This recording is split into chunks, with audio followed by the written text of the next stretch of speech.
జీవితాల మీద ప్రభుత్వం కక్షపోని వాళ్ళ యొక్క భవిష్యత్తుని దుర్మార్గంగా నాశనం చేయడానికి పుట్టపుట్టమైన జీవాన్ని తీసుకొచ్చింది. దస్తావేజు లేఖలు పూర్వం నుండి ప్రజల యొక్క సేవలు అందిస్తూ ప్రజల యొక్క సమస్యను పరిష్కరిస్తూ ప్రజలకు ఎంతో ఉపయోగంగా దస్తావేజు లేఖలు తన యొక్క సహకారాన్ని అందిస్తున్నారు. ఇటు ప్రభుత్వానికి అనేక విధాలుగా వచ్చే రాబడిని దస్తావేజు లేఖల అనుభవం వలన గవర్నమెంట్కి రాబడిని రప్పిస్తున్నారు. అటువంటి ఆదాయాన్ని దస్తావేజు లేఖలు పుస్తకాన్ని వేసుకొని ప్రభుత్వంకి సమకూరుస్తున్నారు. అటువంటి దస్తావేజు లేఖల్ని ఒక జీవితాలపై ప్రభుత్వం కుట్రపూరితంగా రద్దు చేయడానికి చూస్తుంది. ఈ విధంగా రాష్ట్రం మొత్తం సుమారు 80,000 కుటుంబాలు జీవనాధారం పోతుంది. కావున ప్రభుత్వం దస్తావేజుల యొక్క విధానాన్ని పునరుద్ధరించి దస్తావేజు లేఖలకి మరలా లైసెన్స్ని పునరుద్ధరించాలని కోరుతున్నాం.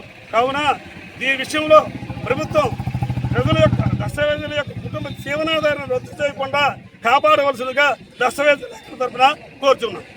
గతంలో ప్రభుత్వం ఈ 83 నుంచి ఉన్నటువంటి రికార్డులని ప్రైవేట్ వాళ్ళకి అప్పగించారు. దానివల్ల చాలా తప్పులు దొరికాయి. అందువల్ల ఇప్పుడు ప్రైవేట్ వాళ్ళకి ఇచ్చినా మళ్ళీ అవే జరగడానికి అవకాశం ఉంది. కాబట్టి ఆస్తులకు భద్రత ఉండదు. కాబట్టి ఈ పిపిపి విధానాన్ని రద్దు చేసి ప్రభుత్వమే నిర్వహించాలని మా తాలూకా విన్నపం. వ్యతిరేకంగా పిపిపి విధానాన్ని అనగా 396 జీవోని అది పాస్ చేసి ఉన్నారు. దాని వలన మరి ఆంధ్రాలో ఇంచుమించు 40,000 కుటుంబాలు 50,000 కుటుంబాలు వాళ్ళు అందరమని మరి నిరాశలే అయిపోతున్నాం. ఎవరికి మరి జీవనభృతి కూడా లేకుండా పోతుంది. భవిష్యత్ అంతా మరి వారిని నమ్ముకున్నటువంటి బిడ్డలకు కూడా వారు దాని మీదే ఆధారపడి జీవిస్తున్నారు. అంచేత ప్రభుత్వం వారు గుర్తించి ఆ 396 జీవోని రద్దుపరచవలసిందిగా మేము కోరుతున్నాను. ముఖ్యంగా ఇదివరలో లైసెన్స్ దస్తావేజ్ లేఖలకి లైసెన్సులు ఉండేవి. ఆ లైసెన్సులు కూడా మరి తిరిగి పునరుద్ధరించాలని మరి కోరుతున్నాం. ఇది మా దస్తావేజుల తాలూకా వాంగ్మూలం. గత ప్రభుత్వాలు ఈ ప్రభుత్వం తీసుకున్నటువంటి ప్రస్తుత అనాలోచిత నిర్ణయం వల్ల సుమారు 40,000 కుటుంబాలు డాక్యుమెంట్ రైటర్స్ 40,000 కుటుంబాలు రోడ్డున పడే అవకాశం కల్పిస్తున్నారు.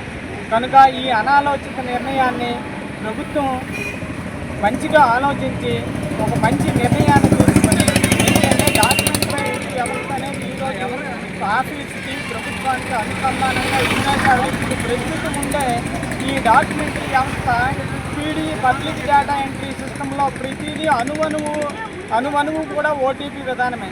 ఈ ఓటీపీ విధానంలో ఒక్కొక్క డాక్యుమెంట్ తయారు చేయడానికి కూడా ఒక్కొక్క గంట ఒక డాక్యుమెంట్ రైటర్స్ పడుతుంది. అదే వ్యవస్థను తీసుకెళ్ళి మీరు వేరే వ్యవస్థకు కట్టబెట్టడం అనేది ఒక మంచి నిర్ణయం అయితే కాదని మేము అనుకుంటున్నాం. అయితే ప్రభుత్వాలు ఈ నిర్ణయం తీసుకునే అనాలోచిత నిర్ణయం వల్ల వేల కుటుంబాలు రోడ్డున పడి వారి తాలూకా పరిస్థితులు కూడా జీవనాధార పరిస్థితులను కూడా మీరు దెబ్బతీసే అవకాశం ఉందనే ఆలోచన మేమందరం మీకు తెలియజేసుకుంటున్నాం. ఎందుకంటే మేమంతా ఈ కుటుంబాలంతా కూడా ఎంతోమంది భార్య పిల్లలతో ఉంటూ జీవనోపాధి సాగిస్తున్నారు. వాళ్ళ జీవనోపాధి మీద మీరు దెబ్బతీసే వాళ్ళు అవుతారు. ఇంకొకటి ఏంటంటే ఈ వ్యవస్థ వల్ల మీకు వచ్చే నష్టం ఏంటి? డాక్యుమెంటరీ వ్యవస్థ వల్ల ఇదిగో డాక్యుమెంట్ రైటర్ ఒక అసాంఘిక కార్యకలాపాలు చేస్తున్నారు. మీకున్న అధికారం మీకున్న దీన్ని కనిపెట్టుకొని ఏమీ లేదు. ప్రభుత్వాన్ని మాకు అవకాశం ఉంటే ప్రజలకి సహకారం అందించడమే తప్ప మేము వేరే విషయాల్లో ఒక్క రాష్ట్రంలో ఒక్క డాక్యుమెంట్ రైటర్ మీద కూడా ఒక్క కేసు లేదు. ఒక్క డాక్యుమెంట్ రైటర్ మీద కూడా రాష్ట్రం మొత్తం మీద ఒక కేసు లేదు. ఫలానా ఈ పని చేశాడు, ఈ నష్టపరిచాడు, ప్రభుత్వానికి ఈ నష్టం జరిగింది, లేకపోతే ప్రభుత్వం గౌరవ వేతనం ఎంత మేము ఇస్తున్నాం, మీరు ఎందుకు ఈ పని చేస్తున్నారని ఒక్క మాట కూడా మీరు చెప్పలేరు. ఎందుకంటే డాక్యుమెంటరీ రైటర్స్ అనేది ఎవరి పని వాళ్ళు చేసుకుంటూ ఆ రోజు వచ్చే జీవనోపాధిని గడుపుకుంటూ కుటుంబాన్ని పోషిస్తూ భార్య పిల్లల్ని పోషిస్తూ చదువులు సాగిస్తూ కొనసాగిస్తున్నారు తప్ప ప్రభుత్వం మీద కానీ వేరే పబ్లిక్ మీద కానీ మేము ఎటువంటి ఎటువంటి అబండాలు లేవు ఈ రోజు వరకు కూడా. కానీ మీరు అనాలోచిత నిర్ణయం తీసుకున్నారు. దీనివల్ల మీకు ప్రభుత్వానికి ఉండే ఉపయోగం ఏంటి లేదు. డాక్యుమెంట్ రైటర్ మీ వల్ల మాకు ఈ ప్రభుత్వానికి నష్టం జరుగుతుంది. తెలియజేయండి, పిలిపించి తెలియజేసి సవరణ చేయమని చెప్పండి, తప్పులేదు. కానీ ఇలాగ అనాలోచితంగా నిర్ణయాలు తీసుకోవడము, వ్యవస్థను తీసేస్తాము, పక్క వ్యవస్థకి ఇస్తున్నారు. దానివల్ల ప్రభుత్వానికే నష్టము. ఎందుకంటే ప్రభుత్వానికి నష్టము, పార్టీ దగ్గర నుంచి మీరు డబ్బులు వసూలు చేసి సంస్థ తెప్పించడము అది అవసరమా? ఈరోజు డాక్యుమెంటరీ వ్యవస్థ ఎంత మేము ప్రతి ఒక్కరం కూడా ఉదయం 8-10 గంటల నుంచి వచ్చి ఆఫీస్కి రాత్రికి ఇంటికి 10 గంటలకు వెళ్ళే పరిస్థితులు ఉన్నాయి. అయినా ప్రభుత్వం ₹1 కూడా గౌరవ వేతనం కానీ కనీసం ఆఫీసుల చుట్టూ ఉన్నటువంటి ఆఫీసు వాళ్ళకి ఒక వసతి డాక్యుమెంట్ రైటర్స్కి వసతి ఏర్పాటు చేసే సౌకర్యాన్ని కూడా కల్పించలేదు సరికదా. మా జీవనం మీద దెబ్బతీసే పని చెయ్యొద్దని మేమందరము కోరుకుంటూ